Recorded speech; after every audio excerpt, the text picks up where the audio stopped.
8:16. It's Wednesday morning, July 30th, and right now we are joined by Keith McAfee with the Cleveland Regional Jetport. Keith, good morning to you.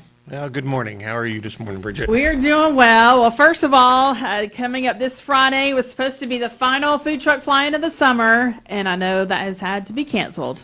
Yes, we spent several hours yesterday, my staff and I, with a couple other people, looking over several different weather prognostication charts, looking at the weather for the Friday. And, you know, we've been in this heat dome for the past couple of days. Well, at the end of a heat dome, usually you have a cold weather front come through, and because of that cold weather front, we're expecting some pretty nasty storms on Friday afternoon. Really, they're expected to arrive about the time that we would start setting up until about 8 o'clock, which would be the middle of the event. And you know, Bridget, my goal with this has been to connect with the community, not to harm the community. Mm-hmm. And I've done it twice. I'm a bull in a china shop. We powered through the first two with.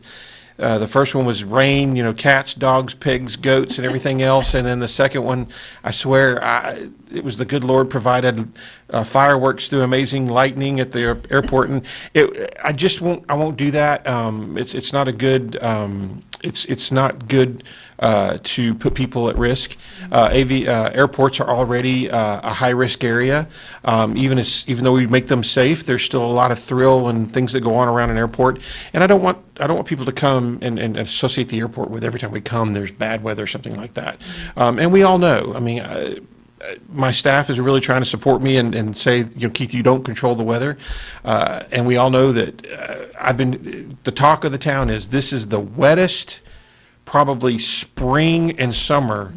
And my wife and I feel really bad because, you know, I came here in December and we moved her here in April, her and my daughter, and it's like we felt like we brought the weather with us. No.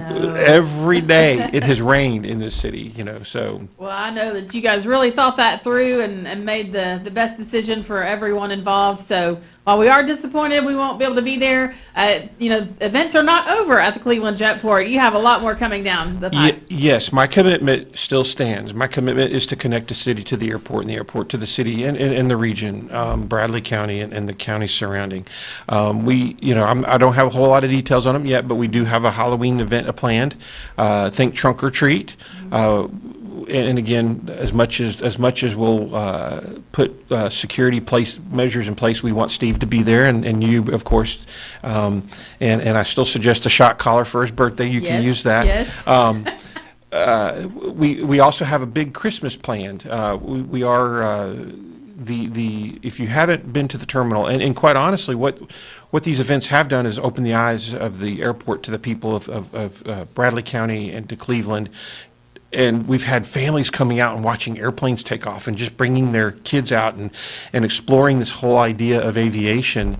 And if you look at the terminal building, it is absolutely gorgeous. It looks like a ski chalet or a mountain lodge or something like that. And that really appeals to my heart as somebody who loves the mountains. I'm a snowboarder myself, and so what we're going to do over Christmas is we're really going to, as my 22-year-old daughter would say, we're going to bougie the place out with Christmas, and we're going to open it up to be able to have Christmas parties, you know, things like that. The whole terminal building, so you can rent it out and things like that. So keep those things in mind.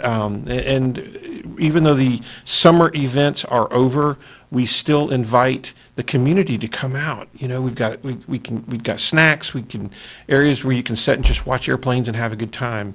You know, and with that, I'd like to, if you're okay with it, I'd like to just take a moment and build on that. You know, my commitment to the community again is to bring aviation into to the community. And one of the things that we have now is we have an amazing flight school.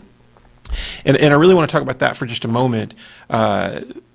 Eric Giaganetti and Kavu Pilot out of Knoxville have won a bid to come down here and set up an airplane and start flight training. I myself, being a pilot and an air traffic controller, I've been involved in aviation since my 20s, so almost just over 30 years.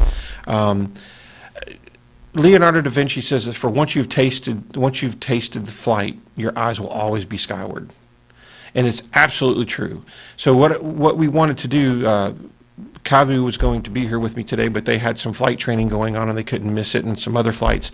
And Kavu is a World War II term that means clear above, visibility unlimited. And what we wanted to do is we want to encourage people to come out and take a flying lesson. For $50, Kavu will give you a 30-minute flight. There's no commitment after that. It's $50, 30 minutes, and you get to experience that. And it's great for people who just, well, maybe I could do this. Maybe I just want to experience it one time. Maybe it's a bucket list item. Come on out and try it. It's great for, like we have a room that we can do birthdays in. So if you've got a youngster who's whatever age and they're interested in airplanes, whether it's a boy or a girl, we can have a birthday party there, and you can arrange to have a flight for that child, teenager. So, it's a really unique opportunity. A lot of airports have flight schools and the opportunity aviation, but I really feel like we have a great flight school here. They teach the basics. Their airplane is it's a mixture of what I call stick and rudder flying, and it's also the avionics, the panel in it, if you will, is a little bit upgraded, so you get the best of both worlds.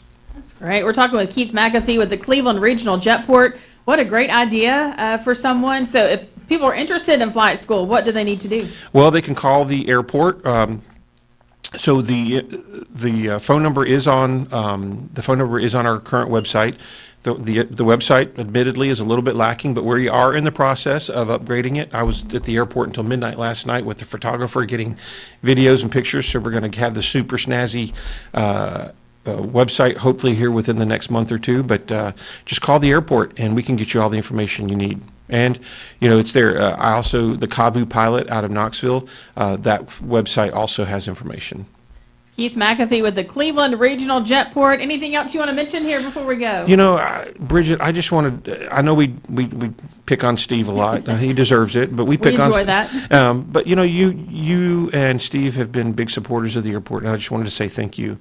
And I wanted to take a moment to all those people who came the past 3 times, and you showed up. You guys didn't give up on us, and we just wanted to say thank you to the community, and we are still here. We will still be willing to do anything we can for the community, and we invite you out. So thank you. These were such great events, and we look forward to the coming events there at the Jetport. Well, we hope to see you.